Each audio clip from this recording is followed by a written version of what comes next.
What's up, YouTube? Welcome back to my reaction channel and welcome back to another reaction video with Keyambri. And today we're going to be reacting to the best black biopics ever made. Let's go ahead and get right into this, and hopefully we don't get copyrighted.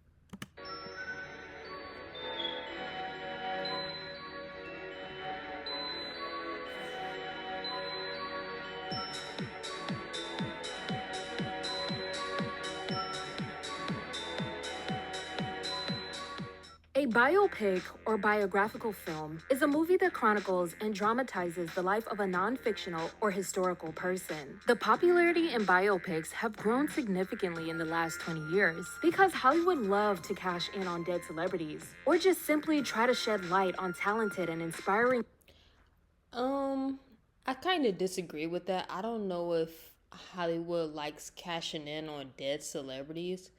I just feel like with celebrities that we have a lot of interest in, we just like to know about their life. Like, we like to know more about them. That's what makes us like them more. So I wouldn't say making a biopic is cashing in on celebrities. I feel like it's that celebrity sharing their life with us, like their actual life. And I extremely support it. I especially support it if that said celebrity had say so in their biopic. Like, if they were alive and able to say, yeah, this happened, this happened, this happened, then I support it. Now I understand if you feel like, hey, this biopic happened after this person died, so we don't really know the facts about this or if it's true or not. But I still don't think it's cashing in on celebrities that are dead, because a lot of these biopics, they make us more fans of the person. Like, so I don't know if I agree with that or not. Individuals who had an impact on society and pop culture. But a lot of times, biopics seem so exploitive and uninspiring, which generates mixed or negative. Okay, so I get that part of it because there have been some bad biopics. Like, there's been a lot of bad biopics. So I agree on that part, okay? I do agree on that part. Reviews. The last time I spoke about biopics on this channel, I gave you guys a list of the worst black ones. In this video, we will Dang, we might have to react to that. We might have to react to that. be discussing some of the best black biographical films of all time, based on not only the portrayal by the actors and commercial success, but also the critical reception, cultural relevancy, and impact. Director Spike Lee's most powerful film, Academy Award winner Denzel Washington's most. Dang, I don't want to pause it too much, but this Malcolm, okay, I think I'm gonna wait till the end of the video to give y'all my all-time top 5 favorite biopics. But you know what, let's just go ahead and watch it without me having to tell y'all this was ass, this was this was that.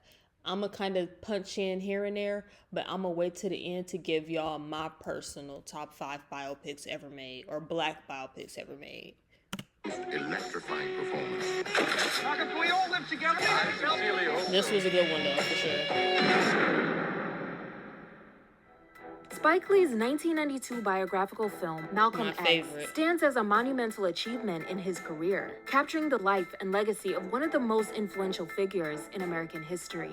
The film, based on the autobiography of Malcolm X by Alex Haley, traces the journey of the civil rights leader from his early years as Malcolm Little to his transformation into a powerful advocate for Black empowerment. The film was first picked up by director Norman Jewison.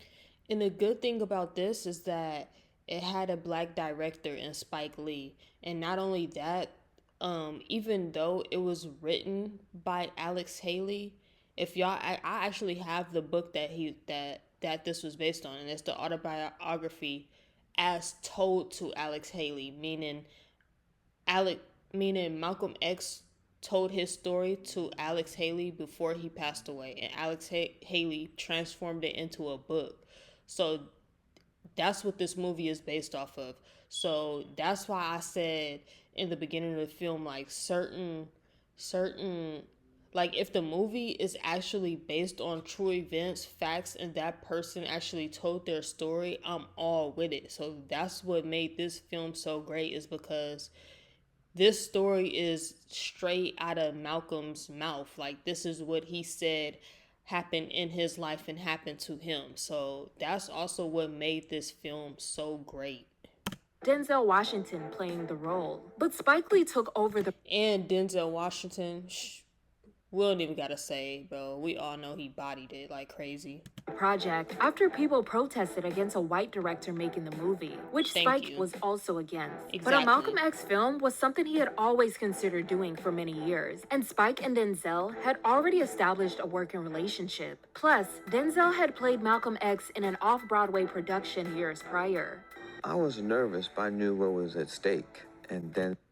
Bro, I'm so happy they kicked that white director off, bro. I don't understand. It's like I want to watch my mouth on certain stuff because I feel like people just always take everything the wrong way. So it's like I don't even want to say what I'm truly thinking, bro. But I'm very happy that they went with a black director. Like, why is a white man directing any type of movie about any civil rights leader, bro? Like, no. Like, no. Like, you get us a black director, bro. Like, and nobody could have did this better than Spike Lee. Like, you see how God works? Who knows what this biopic would have looked like if that white director would have continued. You know what I'm saying? If they would have let that white director continue, who knows what this would have looked like? No, give us our like, keep stuff black. Can we do that? I don't understand why as a race we always have to try to go else. No, keep it black. Keep it homegrown. Everything should be black. Writers black. Director black. Black. Sheesh. So I both knew that we were the right people for the job and we could do it, but we were under tremendous pressure not to drop the ball on this one. I was fascinated. I mean, it was really about 12 years ago when I did a play about him. I read the autobiography, and once I did that, I just couldn't get enough information. Any and everything that I could do, talk to his family, his friends, his brothers and sisters, is just try to live that life. And there were 4 or 5 different lives to live. The Lindy hopping, zoot suit wearing guy, the criminal. I hope this isn't too loud or too young low. member of the Nation of Islam, the Orthodox Muslim, the marked man. Denzel felt we had to try to give the essence of the man. He could not be Malcolm X, but he could give the essence of the man. And in order to do that, he had to be in a place spiritually pure to allow Malcolm's spirit to come through.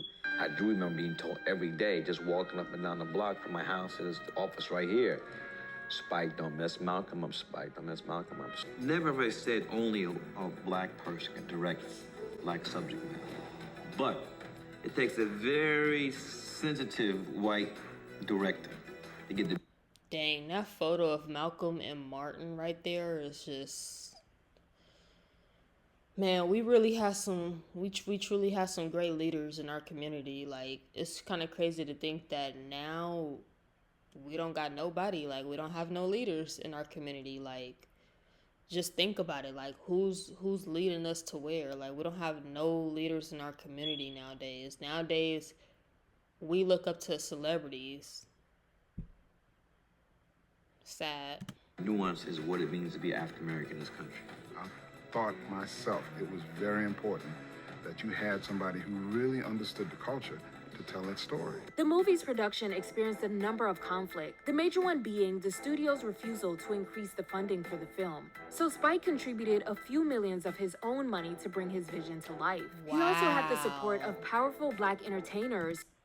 Wow, that's crazy. Wow. Obviously, I didn't know that. I don't know if y'all knew that, but he contributed money out of his own pocket because they didn't want to give him no money to help bring his vision to life. Like, that's really just how it goes with our people. Like, wow. Man, shout out to Spike Lee for real. Like, shout out to him. Who donated their own money to help bring the film to the big screen.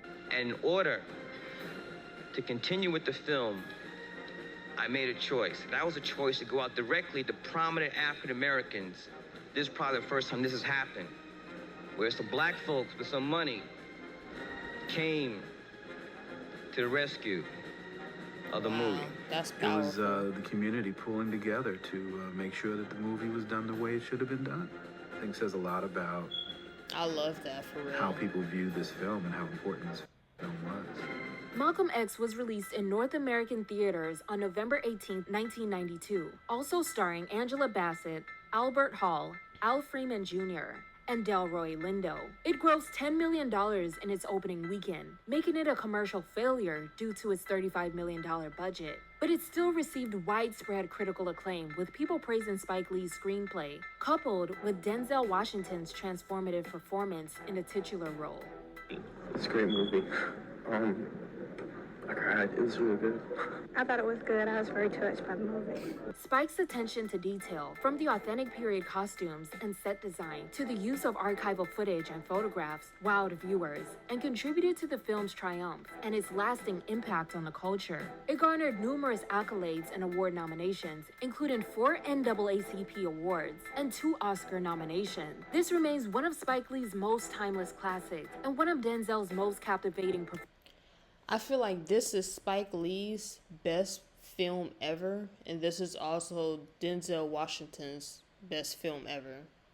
I feel like this is both of their best film ever. Like, this movie was so good. Like, bro, it was just so good and well put together. Like, I learned so much from this movie. Like, I really enjoyed this movie. Performances. I mean, till this day... And till this day, I watch it all the time, too. I just wanted to throw that in there. People still confuse the photo of Denzel dressed as Malcolm X with the real Malcolm X. And there were a few people who even accidentally got it tattooed. What? Nah, I ain't never did no shit like that. These white men, it's equal rights. I have the right to see fine in Africa. There's no protocol for women attending. There's no protocol for a man circling the earth either, sir. Every time we have a chance to get ahead, they move the finish line. Every time. We all get there together, we don't get there at all.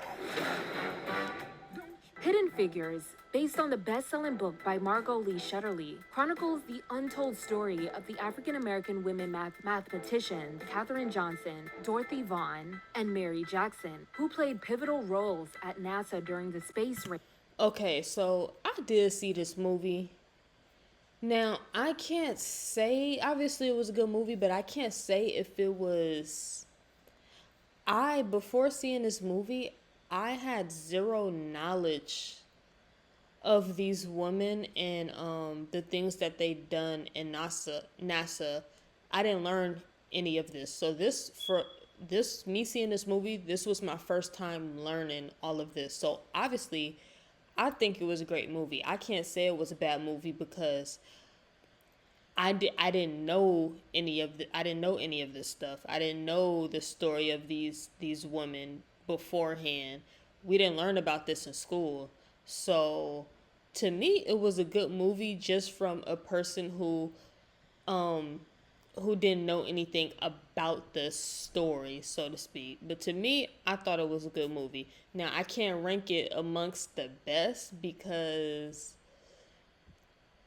I'm just not knowledgeable, you know? Like, I don't know. Like, I just can't rank it amongst the best. I can't say if it's accurate or not. I can't say if they really did a good job portraying these women. I've never seen real footage on these women, so, you know, I wouldn't know. But it definitely was a good movie. While enduring racial segregation and gender discrimination in the 1960s. My bad, y'all. Camera cut off, but we back to it. All women were played by Taraji P. Henson, Octavia Spencer, and Janelle Monáe, respectively. Early free screenings of Hidden Figures were available for nonprofit groups benefiting young women and minorities in STEM. Then it opened in theaters on Christmas Day in 2016, topping the box office for 2 consecutive weeks. The film... Yeah. I was in high school when this came out. Yeah, that was definitely 2016, because I was class of 2016, and I remember being in high school, going to the movies with my friends, and there was actually nothing in theaters. That's what made us go see this movie, because people was talking about it, and even though we didn't know nothing about it, there was nothing else to see, so we just was like, let's go see this movie. The film ended up grossing over $236 million at the box office, and during Black History Month, that's AMC good, Theaters right? and 21st Century partnered together to hold free screening. Taraji P. Henson. Hidden Figures.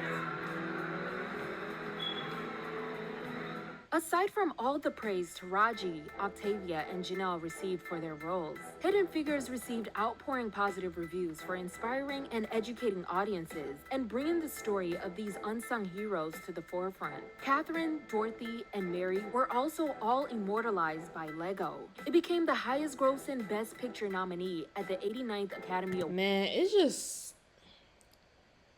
Why don't they teach us certain things in school? Like, why didn't we learn this in school? Like, I literally had no knowledge of these women beforehand. Like, it's just sad that they don't really teach us.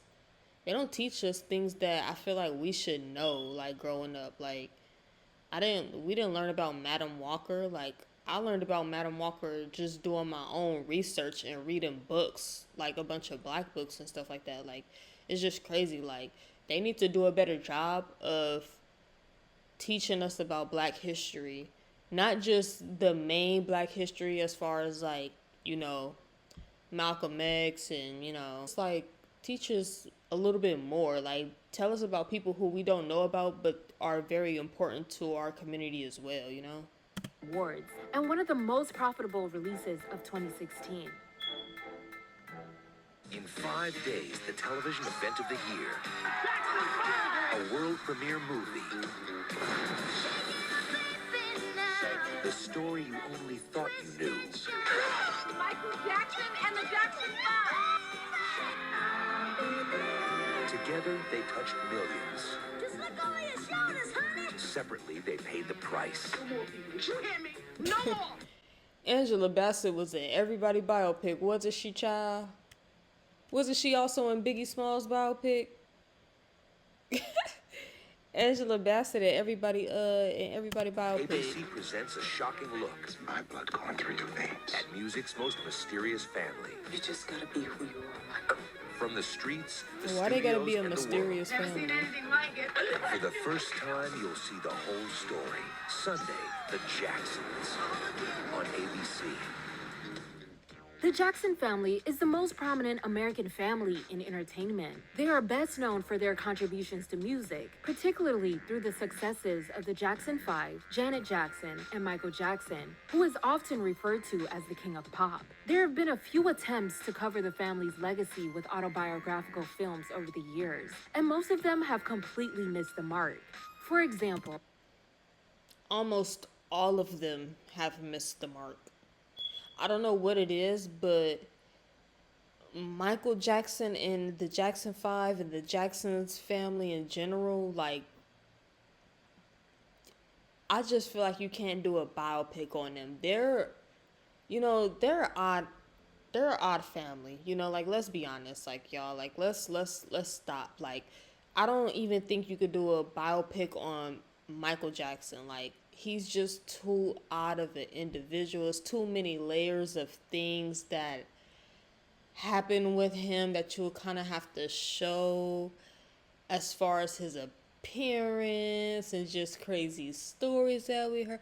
I just don't think I just think that we should leave the Jacksons alone when it comes to making a biopic about them. Like, they would do a better job making a documentary about them. You know what I'm saying? Using actual footage of them. But trying to make a biopic and get people to play these people, I just think it's always going to be a miss. I don't know.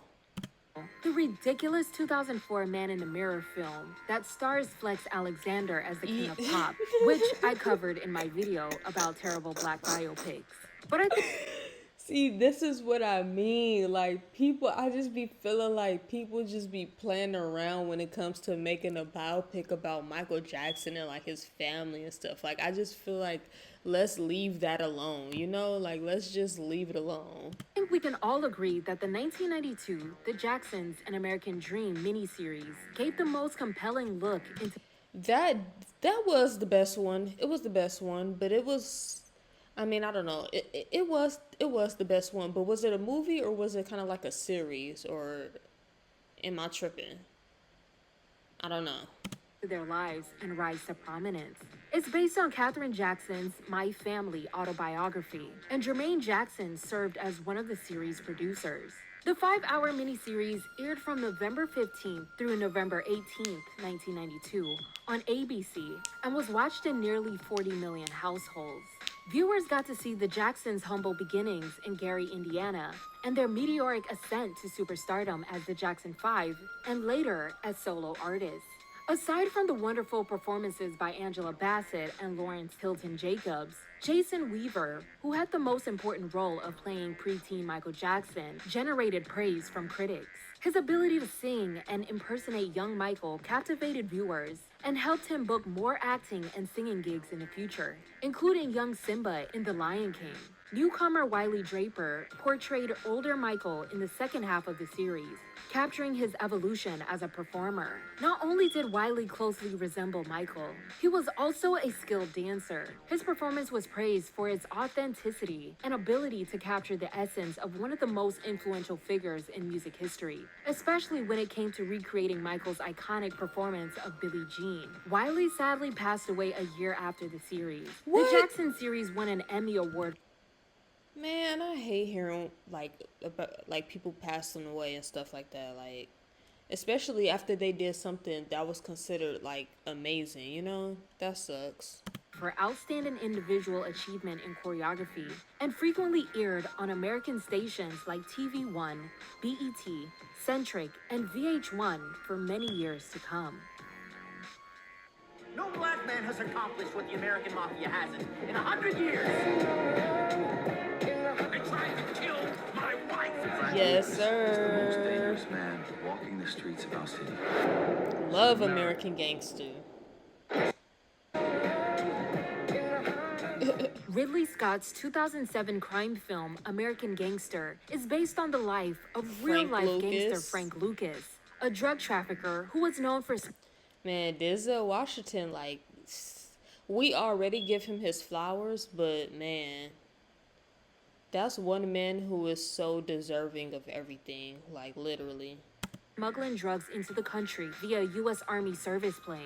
Development for the film began 7 years prior in the year 2000, with Denzel Washington playing the role, and it went through a few changes with producers until Ridley picked it up in 2005. Antoine Fuqua was originally set to make the film, but was fired due to creative differences with the studio. Will Smith was approached to play Frank, replacing Denzel, but Denzel later returned to his role. Filming commenced in New York City in... Did they say Will Smith? Am I tripping?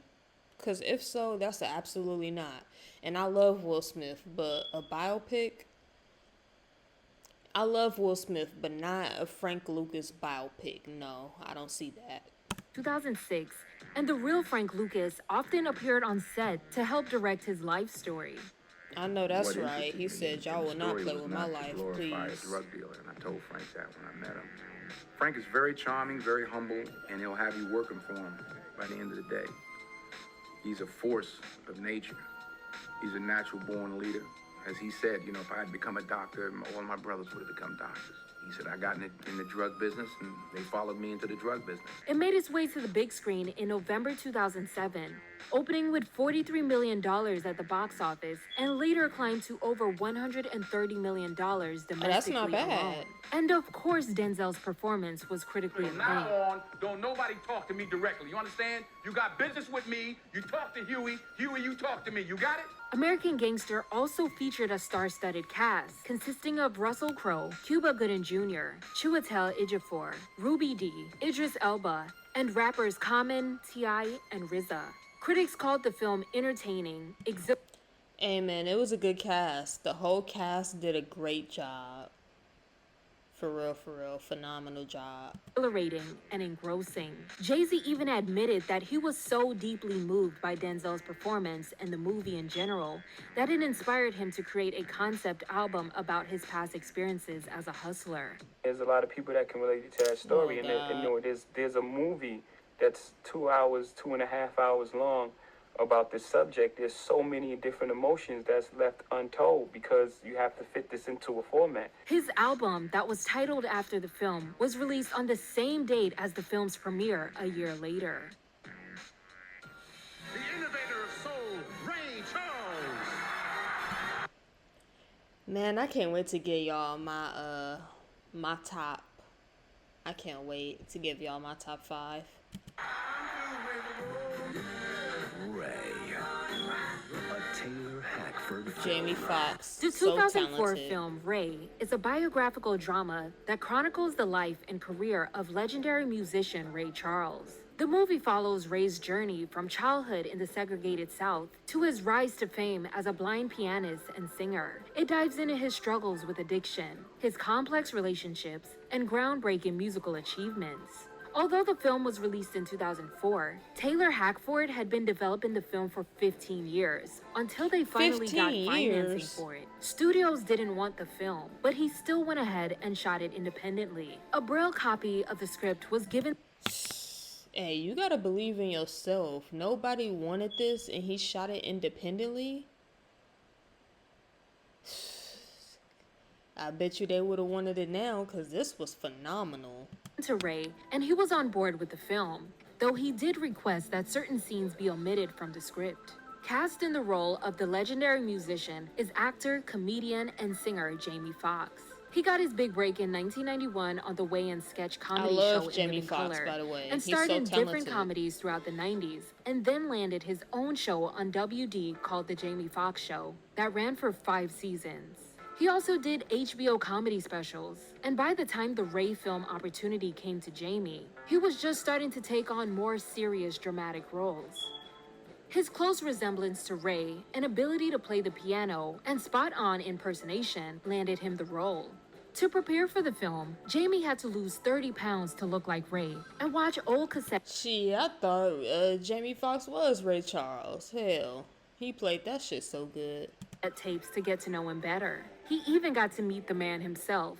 Ray Charles sadly passed away in June 2004, only 4 months before the release of Ray. But he was still Crazy. able to see an early cut of the film before his passing, which he gave his stamp of approval. Ray made its world premiere on October 29, 2004, and was a critical and commercial success, garnering widespread acclaim for its authenticity and depth, capturing the essence of Charles's persona and music talent. The film also had a star-studded supporting cast, consisting of Kerry Washington, Clifton Powell, Harry Lennox, Terrence Howard, Lorenz Tate, Richard Schiff, and Regina King, who were Another phenomenal cast.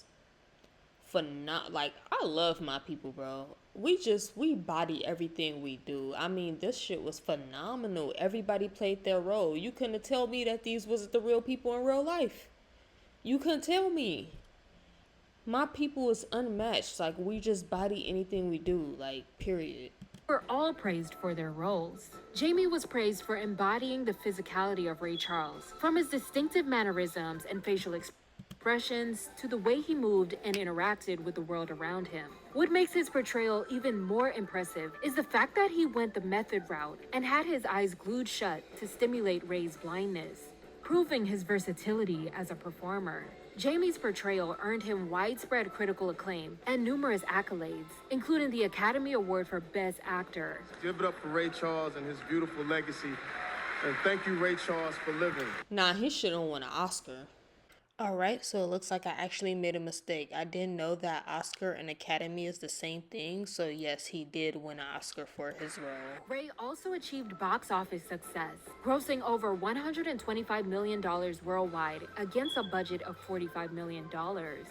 Additionally, Jamie Foxx continued to pay homage to the musical genius through musical collaborations with the hit songs Gold Digger with Kanye West and Georgia with Field Mob and Ludacris. Both That songs show's sampled hard. Ray's music and subsequently brought his music to a new generation of audiences, which is why the film sits high on the list of great biopics.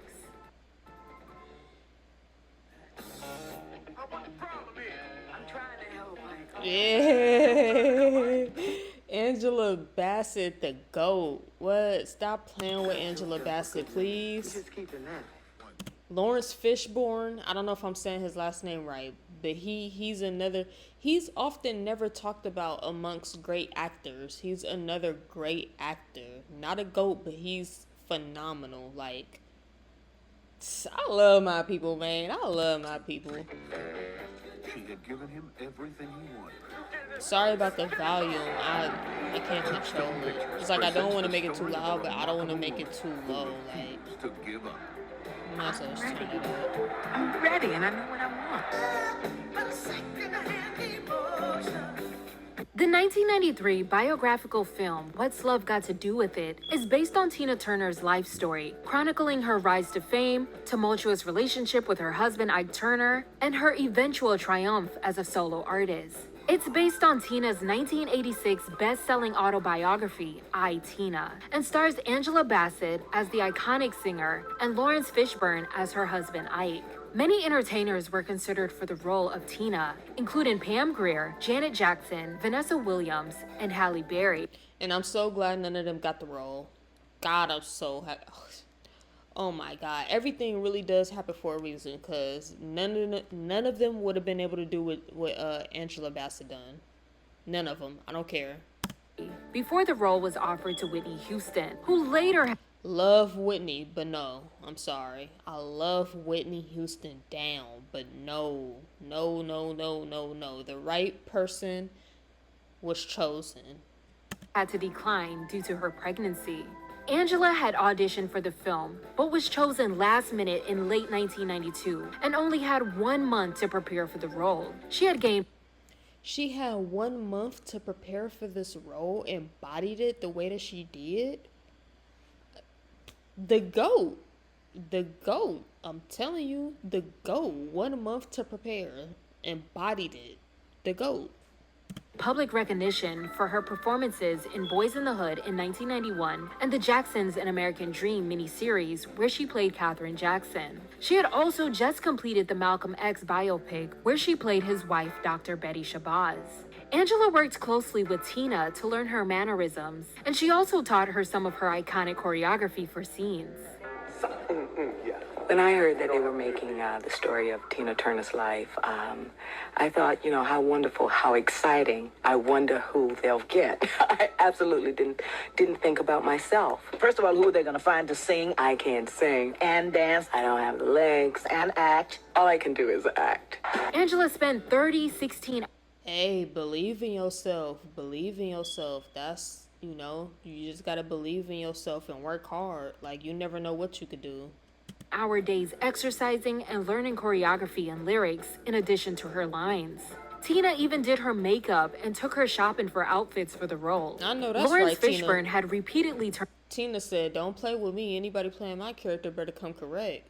turned down the role of Ike because he was dissatisfied with the script that didn't offer much insight into his marriage with Tina and why it lasted for 2 decades. Because of this, the writers made changes to the story and script to convince him to do the role. Lawrence did his best interpretation of Ike based on what was written in Tina's book and didn't work with Ike himself as he was not allowed to be a part of the film, though he did meet him while filming. The film screenwriter Kate Lanier eliminated a lot of the abuse in Tina's book and added a few fictional storylines.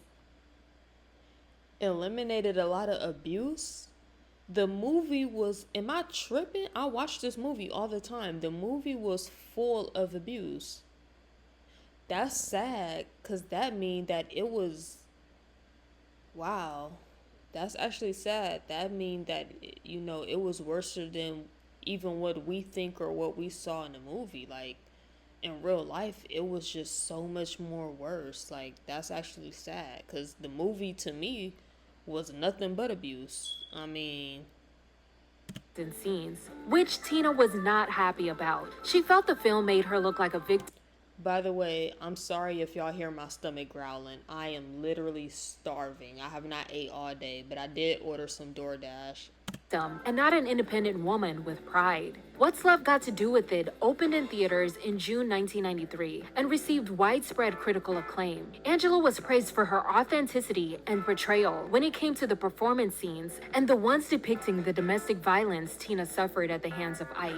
In addition to her performance, her chemistry with co-star Lawrence Fishburne further elevated the film's emotional impact. Both actors received Oscar nominations for Best Actress and Best Actor, respectively, which well deserved. And the fact that they didn't win is just crazy. Like, what?